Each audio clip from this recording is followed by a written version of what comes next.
A few days ago, Tulsi endorsed Trump, and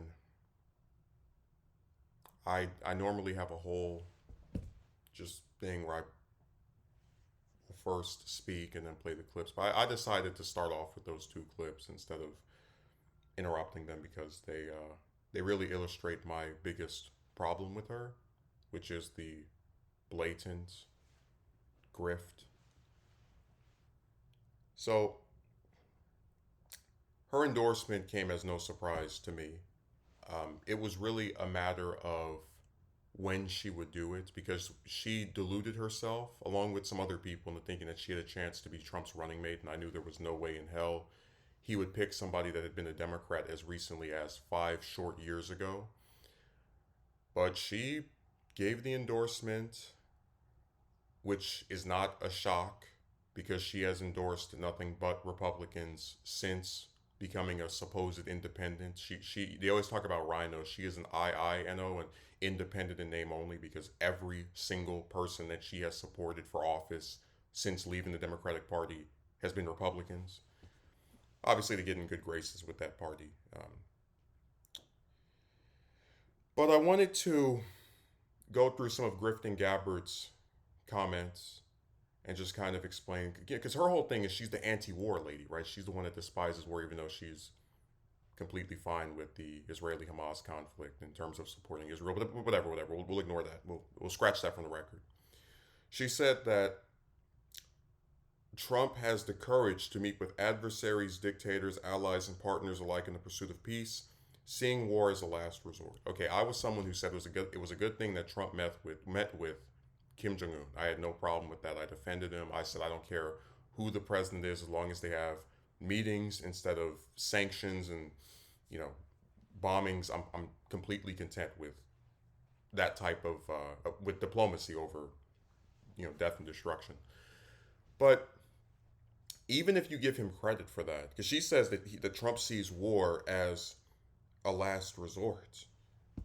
I guess Tulsi was sleeping for 4 straight years when Trump was president, which included murdering the Iranian general Soleimani, which caused a lot of us to think the U.S. and Iran were going to be at war with each other. Let's not forget that he also increased tensions with that region by ripping up the Iran nuclear deal for no damn reason other than to just spite Obama. Uh, so this is not some. Oh, and of course, let's not forget bombing in Syria. Right. This is not someone who is so diametrically opposed to. And really, what it is this: her original grift was that she was the anti-war candidate. She was the progressive, get out of all these different conflicts person, which was something that me and many others found appealing. And in supporting Trump, whose record on war and peace is mediocre at best and horrendous at worst. Like he's, I guess, not as bad as Obama in that he didn't take us from 2 wars to seven, but he didn't exactly create peace across the globe either. Okay, but putting that aside, her main thing is that she is the anti war person. Trump is not an anti war president, or at least wasn't during his term. So she has to basically rewrite history to make him be able to fit into her mantra to fit her goal or column. But the problem is Trump is not your typical presidential candidate seeking the White House, and that he's already been in the White House. So if he wasn't anti-war in his original term, what the hell would make you think he's going to now suddenly be this peace-loving dove when he retakes office?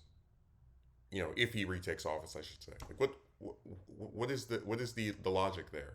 And of course, what the logic is that Tulsi wants to get in good with Republicans so she can hopefully turn this into a way of her being able to get influence in some future regard, whether that's so she got passed over for Trump's VP, but maybe getting a cabinet position as Secretary of State or running for office again in some other area where she can hope to get Republicans to back her because she knows that she's out with the Democrats. Grifting Gabbard is exploring all types of avenues. And I guess I really want to just say this. It's so again, this wasn't a surprise, right? Because this is the direction that her stuff has gone for the last 3 years. But like, I'll put it this way: I didn't think to do a video on RFK Jr. endorsing Trump because RFK Jr. has never meant anything to me. Like, his dad and uncle were two of the most iconic Democrats of the 20th century. But besides Ted, none of the Kennedy family members have really mattered, like, at all. So he launches this presidential campaign that has a few things I like, some anti-war stuff, whatever. But besides that, he just was like a non-entity for the entire time he's been a public figure, and that I've been aware of him even in a passing sense. Tulsi was someone who, back when 2020 happened, back when Bernie dropped out, back when Biden was taking on Trump, we didn't know who was going to win. Polls looked like they were favoring Biden, but we still didn't know definitively. Um, at the time, we all had just gotten sick of Elizabeth Warren with her, her snake ways, saying that Sanders had told her that a woman could not win a presidential election, which is total nonsense. And at the time, it seemed that Sanders's heir apparent, because this is also before Nina Turner ran for Congress, and we know how that turned out. But at the time, it seemed that the heir apparent for Sanders supporters, the person who could theoretically, if Biden were to lose in 2020, or I mean, hell, even if Democrats were to lose this time around, the person who could pick up the baton for Sanders and be his heir apparent and be someone that we could all rally around for a presidential campaign with her increased name recognition from running for president once before would be Tulsi. That was who I thought would be the person that would lead progressives for the foreseeable future, because she's very young, only like 40 something. But instead, I guess we just have to chalk that campaign up to mostly being a marketing campaign, an attempt to just get her name out there, like kind of like a final middle finger to the Democrats before tossing them away. It's it's unfortunate that things have gone the way that they have, because her shift, and it is a shift, her shift and her grift, the grifting Gabbard's actions over the last 3 years have played a central role in my just disenfranchising with a lot of this stuff, with the people involved, with any belief that they have any concern for issues. Like, anyone who still believes something that comes out of Tulsi's mouth, I feel bad for you, because she has been a Bernie supporter. She has been a Biden endorser, and now she's a Trump endorser. So, like, just all over the place. She's been a progressive Democrat, uh, more moderate figure in terms of her positions that she's taken since leaving office, right? And also endorsing Biden. And now she's a full blown member of Trump's transition team, along with Trump's sons and RFK Jr.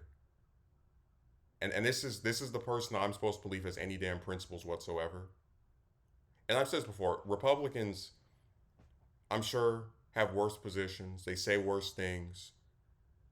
But at the very least, they don't try to pretend that they're something that they're not. They are always the same anti-immigrant, typically pro-war, um, anti-worker party that they have been for the last 30 years, if not longer. And it's unfortunate that Tulsi was able to pretend for a number of years that she was someone who was on the side of people that actually want to see any of this stuff changed. If anyone truly believes Trump is anti-war, I feel bad for you. You're misinformed, or you just want to believe in a reality that isn't so. And anyone that believes Tulsi has principles, I also feel bad for, because I made that mistake years ago, and it's been readily apparent that she does not. So this endorsement is, I guess, the final seal in confirming that she is a pseudo Republican, a shadow Republican, someone who I don't know what she's waiting for. She should just join the GOP at this point.